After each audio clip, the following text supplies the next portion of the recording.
Today we delve into one of the most disturbing criminal cases in British history, the story of Dennis Nilsen. A man whose heinous actions not only shocked the nation, but also opened a Pandora's box of questions regarding mental health, societal neglect, and the complexities of human behavior.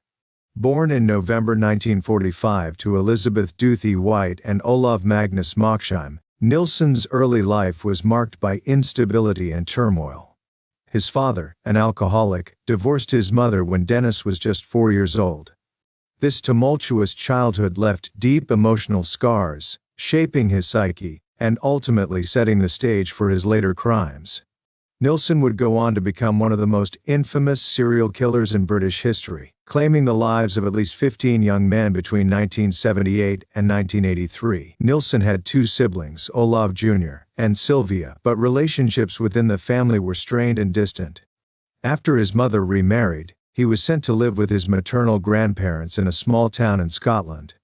Here, he found some solace, particularly with his grandfather, who was a significant influence in his early life. However, this stability was short-lived, as he was soon forced to return to his mother's home, where the environment was far from nurturing. From a young age, Nilsen felt like an outsider. He was shy and introverted, often struggling to connect with his peers. This sense of isolation would later manifest in his violent tendencies.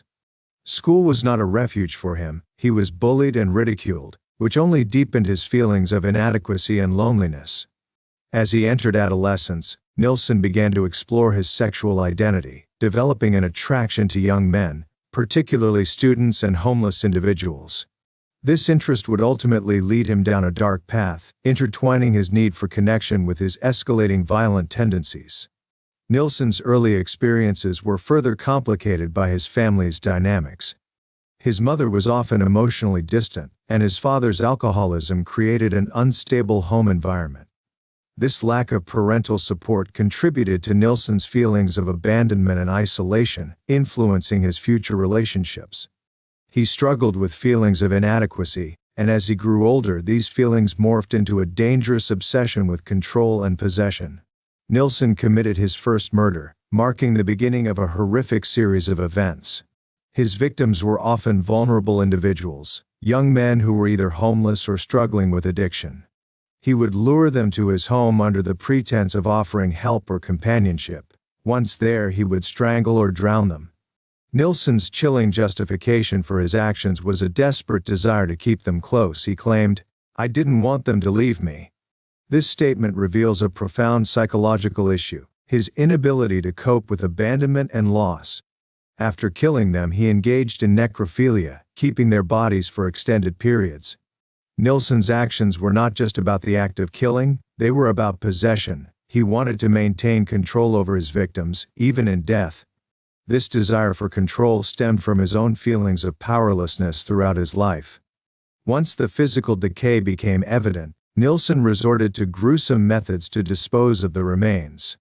He would cut the bodies into pieces, attempting to flush them down the toilet or burn them, often scattering the remains in nearby woods. This method of disposal was not only practical but also a way for him to evade detection. He believed that by dismembering the bodies he could erase any trace of his crimes. Nilsen's modus operandi was chillingly calculated. He often befriended his victims, gaining their trust before committing his heinous acts. This pattern of behavior highlights a disturbing aspect of his personality, his ability to manipulate and charm those around him. He would often use alcohol as a means to incapacitate his victims, making it easier for him to commit his crimes. By 1981, Nilsen moved to a new residence that lacked the space he once had to hide his victims. His new home was a small flat in Cricklewood, North London. Here, he felt the pressure of his actions mounting. The cramped space made it difficult to hide the evidence of his crimes, and the fear of being discovered began to take a toll on his mental state. Neighbors began to notice strange smells emanating from his apartment, but Nilsen managed to deflect their concerns by claiming it was merely rotting food. As the police investigation into the blocked drain unfolded, the gravity of Nilsen's actions began to reveal itself. Eventually, complaints about a blocked sewer prompted a plumber to investigate the drainage system outside Nilsen's home. What he discovered was horrific: fragments of cooked flesh and bone, The plumber was understandably horrified and immediately reported his findings to the authorities. The authorities were initially skeptical of the plumber's claims, believing that there must be a more innocent explanation for the grotesque discovery. However, as investigations continued, it became increasingly clear that something sinister was at play. The police began to connect the dots, linking Nilsen to a series of disappearances of young men in the area. They soon realized that they were dealing with a serial killer. The plumber's report led the police to Nilsen's door. They arrived to question him about the blocked drain, but what they found was far more disturbing. Upon his return home, they entered the property and were immediately hit with the stench of decay. Nilsen confessed to having human remains stored in plastic garbage bags, leading to his arrest. During the police investigation, Nilsen admitted to killing approximately 15 men since 1978, though he struggled to recall the exact number. This lack of clarity about his victims' identities speaks to the dehumanization he practiced. They were not individuals to him but mere objects to be possessed and discarded. It's vital to remember the individuals whose lives were tragically taken. Each victim had a life, dreams, and aspirations that were brutally extinguished by Nilsen's actions. Here are the names and ages of some of his known victims. Stephen Holmes, 14 years old.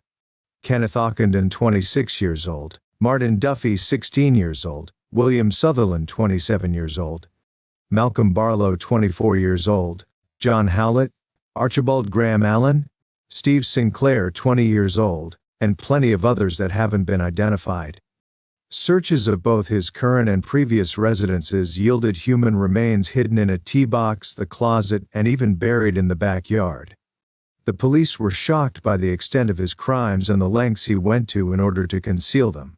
Nilsen's meticulous planning and execution of his crimes painted a picture of a cold and calculating individual, one who was aware of the moral implications of his actions yet chose to ignore them. Nilsen's confession was chilling. He described in graphic detail the methods he used to kill and dispose of his victims, showing no remorse for his actions. This lack of empathy raised questions about his mental state and whether he was truly insane or simply a remorseless killer. The investigation revealed a deeply troubled psyche, characterized by a need for control and a profound sense of loneliness. During his trial, which began in 1983, Nilsen pled not guilty by reason of insanity, seeking to be convicted of manslaughter rather than first-degree murder. His defense team argued that he was suffering from a severe mental illness that impaired his judgment. They presented evidence of his troubled childhood and psychological evaluations that suggested he had a personality disorder. However, the prosecution painted a different picture, portraying him as a calculated and manipulative individual who knew exactly what he was doing. The trial was a media sensation, drawing attention not only for the gruesome nature of the crimes but also for the psychological insights it provided into Nilsen's mind. Graphic details of the murders were revealed in court, leaving jurors and spectators horrified. On November 4, 1983, he was found guilty of 6 counts of murder and 2 counts of attempted murder. He was sentenced to 25 years in prison, with assurances from the Secretary of State for the Home Department that he would not be released. The trial revealed shocking details about Nilsen's life and the extent of his depravity. Testimonies from friends and family painted a picture of a man who was deeply troubled but also charismatic, capable of charming those around him.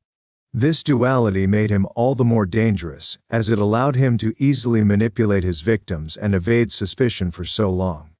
In the years following his conviction, Nilsen's case prompted discussions about the effectiveness of the criminal justice system and the treatment of mental illness within it. Many questioned whether his actions could have been prevented with better mental health support and intervention. The public outcry for justice for his victims remained strong, as the nation grappled with the implications of his crimes. While in prison, Nilsen continued to attract attention. He became somewhat of a celebrity among true crime enthusiasts, and even wrote a memoir detailing his life and crimes. His writings provided a chilling insight into his psyche, revealing a man who was both remorseful and unapologetic. He often expressed a desire to be understood, yet he remained detached from the reality of his actions. Nilsen's time in prison was marked by a series of health issues. He underwent several medical procedures, including surgeries related to his heart and other ailments. Despite his declining health, he continued to engage with the media and maintained a level of notoriety that many found unsettling.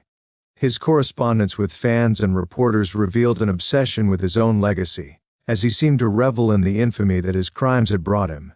Throughout his incarceration, Nilsen participated in various interviews, during which he attempted to rationalize his actions. He spoke about his loneliness, his desire for companionship, and his struggles with identity. These interviews highlighted the complexities of his character, as he oscillated between being a remorseful figure and a cold-blooded killer. His insights during these interviews were often chilling.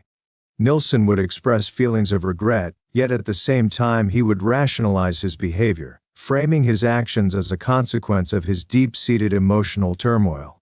This duality fascinated both the public and mental health professionals, as they sought to understand the mind of a serial killer.